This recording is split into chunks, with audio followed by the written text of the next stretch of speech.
অন্যদিকে কালনায় 2 মিনিটের জন্য স্ট্রং রুমের সিসি ক্যামেরা বন্ধ ছিল বলে অভিযোগ। গতকাল সন্ধ্যে 6টা নাগাদ 2 মিনিটের জন্য ক্যামেরা বন্ধ থাকার অভিযোগ পূর্বস্থলী দক্ষিণের তৃণমূল প্রার্থী স্বপন দেবনাথের।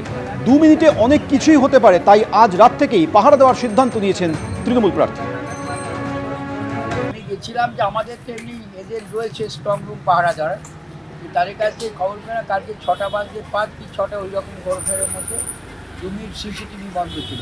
এটা ভোট স্ট্রং রুম থাকার ওখানে কখনো বন্ধ থাকতে পারে, তার প্রতিবাদ জানাতে ছুটে এসেছি। আরোকে বললাম রিটার্নিং অফিসারকে যে এটা কী করলেন আপনারা, মেশিনারি এরকম থাকবে যে 2 মিনিট বন্ধ, ডাকাতি চুরি ডাকাতি করে 2 মিনিট দিতে হয়, তাকে আধ ঘন্টা ধরে ডাকাতি হওয়ার কারণে গুরুত্বপূর্ণ জিনিস সোনার অলঙ্কার খুলে দিয়ে গিয়ে সে তো নিয়ে যায়, চুরি করার জন্য করেছে মনে হয়, ডাকাতি করার জন্য স্ট্রং রুম 2 মিনিটের ওপর বন্ধ ছিল। তার প্রতিবাদ জানানো আপনাদের সামনে, শুধু তাই নয়, এবং আজ থেকে আমি নিজেও থাকবো, তার কারণ একবার কখন হবে এটা হতে পারে, এবং তার রীতিম অভিযোগ আমি দায়ের করেছি।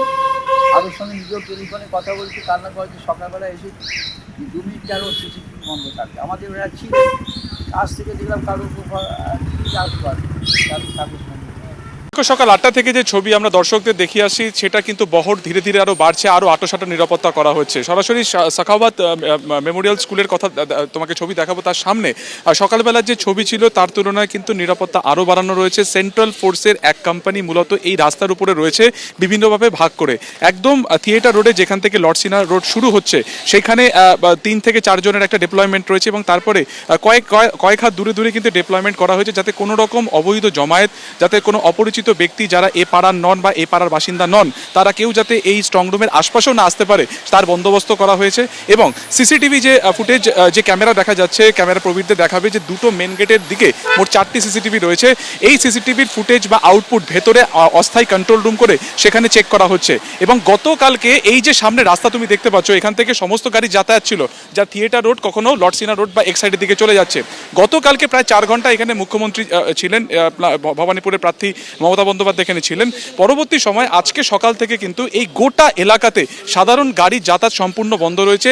এই পাড়াতে যে সমস্ত বা এই রাস্তাতে যে সমস্ত কমপ্লেক্স বা শপিং মল রয়েছে, সেই সমস্ত এলাকার বা গাড়ি ছাড়া এবং পরিচয়পত্র দেখা ছাড়া কাউকে অ্যালাউ করা হচ্ছে না। এবং স্ট্রং রুমের বাইরে তুমি দেখতে পাচ্ছ যে সেন্ট্রাল ফোর্স এবং কলকাতা পুলিশ রয়েছে, ভেতরে শুধুমাত্র সেন্ট্রাল ফোর্স রয়েছে স্ট্রং রুমের বাইরে। সেখানে পরিচয়পত্র দেখেই তবে কিন্তু ভেতরে যাওয়ার অনুমতি মিলছে। নির্বাচন কমিশনের যদি কার্ড থাকে তবেই তাদের ভেতরে যাওয়ার অনুমতি মিলছে, এবং দলের প্রার্থী যদি এজেন্ট আসেন তাদেরও একমাত্র পরিচয়পত্র দেখে তবে এখানে অ্যালাউ করা হচ্ছে। সামনে তোমাকে দেখাবো, সামনে যতটা দেখানো যায় বিভিন্ন জায়গাতে এরকম ব্যারিকেড করে দেওয়া হয়েছে।